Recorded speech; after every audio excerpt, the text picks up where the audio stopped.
When people find out that I represent people who have been hurt in car accidents, they often ask me, how much car insurance should I have?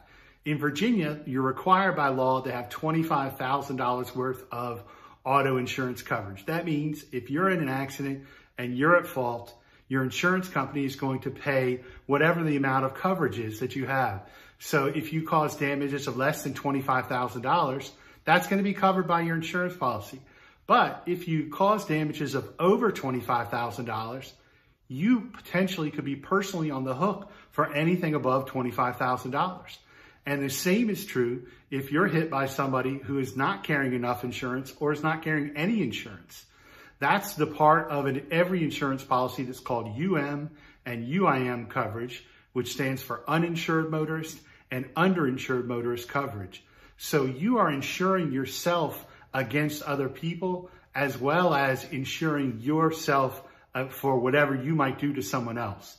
So if you consider the fact that an average emergency room bill can cost between $6,000 and $12,000 following a car accident, it sounds like $25,000 is not a lot of coverage to have.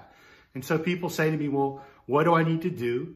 And is it going to cost a whole lot more money? Well, you may be surprised. It doesn't cost that much more to get above the state mandatory minimum coverage of $25,000.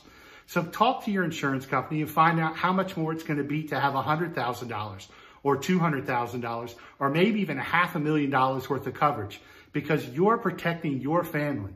So that way, if you come in to my office and you have damages and medical bills of $500,000 or $200,000 or $25,000, you can be confident that you have enough coverage, no matter what was carried by the person who hit you, that you have insured yourself against the possibility of a devastating accident because you have enough insurance on your own policy to cover you and your family.